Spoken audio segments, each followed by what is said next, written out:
तो इस क्लास में हम लोग डेमोन्स्ट्रेशन, इस क्लास के अंतर्गत हम संबंध में शिष्ट भाव एक्सप्रेस्ड वैल्यू को डिस्कस करेंगे। तो रिलेशन में जो भी हम लोग 9 भाव को देखे थे, 9 वैल्यूज को देखे थे, उनके संगत, उनके करस्पॉन्डिंग एक्सप्रेस्ड वैल्यूज क्या है, तो हम इसको यहाँ पर देख सकते हैं कि we are going to discuss about the established value which are important in human relationship. These values in oneself and shared with the others. तो हमारे अंदर जो भाव उत्पन्न होते हैं, जो वैल्यूज हैं, उस वैल्यूज को दूसरे के साथ शेयर करते हैं और उसके करस्पॉन्डिंग हमारे अंदर कुछ निहित भाव, जिसे हम डायनेमिक वैल्यू का भी नाम देते हैं, वो किस तरह से डेवलप होते हैं, इसको हम लोग अगली स्लाइड में देखते हैं। शिष्ट मूल्य वो भाव हैं जो स्थापित मूल्य को व्यक्त करते समय स्वयं में प्रकट होते हैं, जैसे ममता के अभिव्यक्ति उदारता के साथ होती है। सभी शिष्ट मूल्य स्थापित मूल्य की ही अभिव्यक्ति है, अतः इन्हें गति क्रिया का नाम दिया जाता है। जैसा कि अभी हमने बताया, जो सभी शिष्ट मूल्य हैं, जो श्रेष्ठ मूल्य हैं, वो स्टेब्लिश वैल्यूज स्थापित मूल्य की ही अभिव्यक्ति है। अर्थात अभिव्यक्ति जो रिलेशन के हमारे मूल्य होते हैं, वैल्यूज हैं, उनको अभिव्यक्त करने के लिए जिस फीलिंग को हम यूज करते हैं, उन्हें हम शिष्ट वैल्यू कहते हैं। इन सभी में हम 9 वैल्यूज को क्रमशः इस तरह से एक्सप्रेस किए हुए हैं।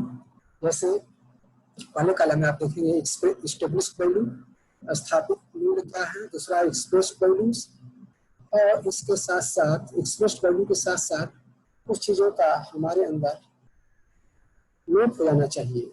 जैसे अगर हम ट्रस्ट की बात करते हैं तो इसको हम एक्सप्रेस्ड वैल्यू के रूप में देखते हैं। कंप्लीमेंट्री, सौजन्यता, हमारे अंदर विश्वास है तो हमारे अंदर कंप्लीमेंट्रीज है, अर्थात वहाँ पर भय नहीं है। यदि हम किसी से ट्रस्ट करते हैं, किसी पर हम विश्वास करते हैं, तो हर किसी प्रकार के फियर का, किसी प्रकार के भय की उपस्थिति नहीं हो सकती। इसी प्रकार से यदि हम किसी का सम्मान करते हैं तो वहाँ पर कोई भी प्रकार की चीज रहस्य के रूप में नहीं रहेगी। अर्थात रिस्पेक्ट करने पर हमें किसी प्रकार की अलगाव नहीं दिखता है।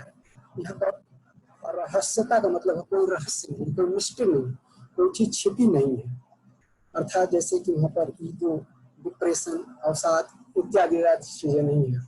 यदि हम किसी का सम्मान कर रहे हैं तो हम किसी भय के द्वारा कर रहे हैं, किसी के लालच में कर रहे हैं, किसी को शो करने के लिए कर रहे हैं, किसी अन्य तरह के डेमो करने के लिए कर रहे हैं।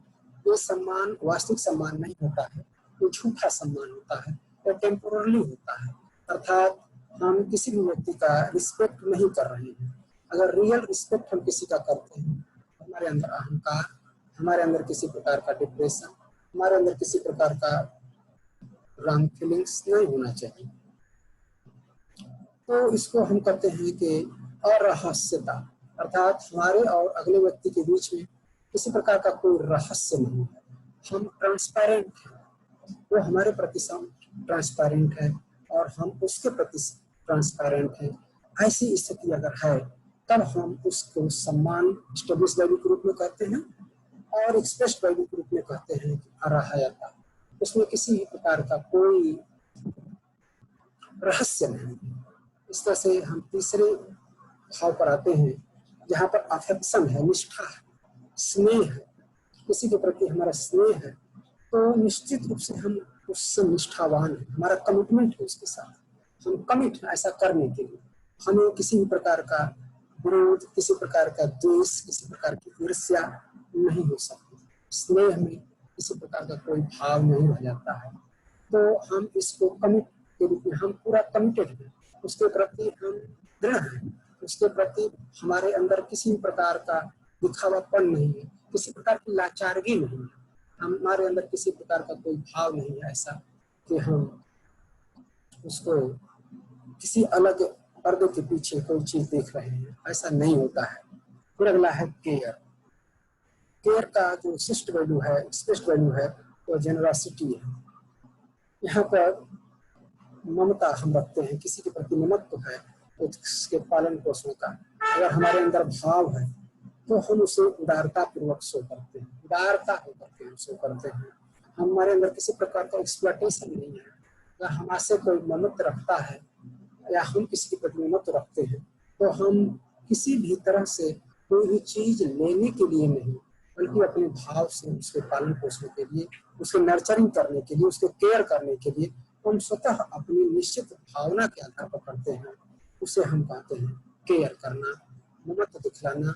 और इसका जो शिष्ट वैल्यू है वो है जेनरसिटी, उदारता के द्वारा जीनियस होकर के हम उसके साथ जुड़े होते हैं। और इस दोनों भावों के बीच में व्यक्ति के अंदर किसी प्रकार का एक्सप्लॉयटेशन, किसी प्रकार का शोषण नहीं होता है। अर्थात शोषण से यहाँ से है किसी प्रकार का हम किसी की चीज को रिसीव करने का, लेने के लिए, उसके साथ छल छद्म से उसको किसी प्रकार की चीज को लेने का, कोई से मटेरियल लेने का, कोई फैसिलिटी लेने का, तो उसका शोषण नहीं करते हैं। अगला है गाइडेंस। गाइडेंस से मतलब है यहाँ पर वात्सल्य, किसी को सही भाव दिखलाना, किसी के प्रति सही रास्ते पर उसे ले जाने के लिए अंदर से भाव रखना, अर्थात उसके अंदर मैं का भाव प्रकट करना, सेल्फ का भाव प्रकट करना, और वह भाव जो है राइट इवैल्यूएशन के अंदर हो, अर्थात उसकी भावनाओं का परिमार्जन हो। इसे हम सहजता के आधार पर पाते हैं। और यहाँ पर कोई प्रतिक्रिया नहीं होती है, किसी प्रकार का कोई रिएक्शनरी हम होकर के ऐसा नहीं करते हैं। तो इस तरह से आप देख सकते हैं कि जो भाव हमारे स्थापित हैं, स्टेब्लिश्ड वैल्यू हैं, और हमारे जो एक्सप्रेस्ड वैल्यू है, ये स्थापित वैल्यू और एक्सप्रेस्ड वैल्यू, इन दोनों का क्या महत्व है, किस तरह से यह होते हैं। तो यह स्थापित वैल्यू ये जो है हमारी स्टैटिक भी है, और जो हमारी डायनेमिसिटी आती है, जिसमें हम गति करते हैं, जिसमें हम फंक्शन करते हैं, उसको हम शिष्ट वैल्यू के नाम से जानते हैं। अर्थात शिष्ट वैल्यू हमारे स्थापित वैल्यू का एक फंक्शनल फॉर्म है, क्रियात्मक फॉर्म है, कि जो हमने वैल्यू को स्थापित किया है उसको किस तरह से हम फंक्शन में ले आते हैं, तो उस फंक्शनल वैल्यू को हम शिष्ट वैल्यू के नाम से शो करते हैं। तो अगला है रेवरेंस, श्रद्धा। श्रद्धा वर्शिप, श्रेष्ठता को पाने का जो प्रयास होता है उसे हम पूज्यता कहते हैं। अर्थात यह पूज्यता जो है श्रद्धा का डायनेमिक वैल्यू है, और यहाँ पर किसी प्रकार का विशेषता, किसी प्रकार का डोमिनेंस नहीं होता है। अपनी श्रेष्ठता को हम नहीं करते हैं, बल्कि यह स्वयं श्रेष्ठता को पाने के लिए जो हम प्रयास करते हैं वो ही हमारा श्रद्धा है। और इसका जो शिष्ट वैल्यू है वह पूज्यता है, वर्शिप। अगला है ग्लोरी। किसी ने श्रेष्ठता का भाव पाया है तो उसको महसूस करते हैं। श्रेष्ठता पाने के लिए जो उन्होंने प्रयास किया है उसके प्रति हम कृतज्ञता शो करते हैं, उसके प्रति हम श्रद्धान्वित हैं, तो वह ग्लोरी है। इसका जो शिष्ट वैल्यू है ईजीनेस, गौरव के साथ साथ सरलता होती है, और यहाँ पर किसी प्रकार का दीनता, हीनता, क्रूरता नहीं हो सकती। अर्थात गौरवान्वित होने पर व्यक्ति के अंदर किसी प्रकार की क्रूरता, किसी प्रकार का एक्सटर्नल वैल्यूज नहीं आते हैं। इसी तरह से अगला अगर हम देखें तो ग्रेटिट्यूड, कृतज्ञता है। किसी ने हमारे एक्सेलेंसी को फाइंड आउट करने में, हमारे एक्सेलेंट को फाइंड आउट करने में जो हमारा सहयोग किया है, जो हमारे प्रति उन्होंने अपना सहयोग दिया बिना किसी प्रकार का कोई भी चीज लिए, तो वह कृतज्ञता का जो भाव हमारा है उसको हम सौम्यता के द्वारा दिखाते हैं। यहाँ पर थैंकलेसनेस होता है, कृतज्ञता में किसी भी प्रकार का कोई भाव ऐसा नहीं होता है जो हम लेने के दौरान देने का प्रयास करें। तो कृतज्ञता जो होती है हमारे प्रति, जो अपने प्रयास को दिखाया, हमने कोई भी श्रेष्ठता को, किसी भी एक्सेलेंसी को अचीव किया, तो उसको अचीव करने में हमने क्या अपने भाव को रखा या सौम्यता के द्वारा रखा, तो इसको हम कृतज्ञता कहते हैं। और लव जो है इंटरकनेक्टेडनेस, जनता जानते हैं कि पूर्ण वैल्यू है, और यह पूर्ण वैल्यू जो है सबके साथ एकाकार होने का है, सबको अपना मान लेने का है, सबके साथ जुड़ जाने का भाव होता है। और इसका जो शिष्ट वैल्यू है अनन्यता, वहाँ पर कोई दूसरा नहीं है, कोई अनन्य नहीं है। जहाँ पर ऐसा भाव आता है वहाँ पर किसी प्रकार का कोई घृणा नहीं होगा, किसी के प्रति कोई घृणा का भाव नहीं होगा, तो उसे हम कहते हैं कि वह हमारा प्रेम का प्रकाष्ठा है। अर्थात प्रेम के रूप में हम सबके साथ इंटरनली जुड़ने का प्रयास करते हैं, तो इसी को हम कहते हैं जो हमारा श्रेष्ठ वैल्यू है। यह श्रेष्ठ वैल्यू अनन्यता को शो करता है। और चीजों को हम अगले क्लास में देखेंगे।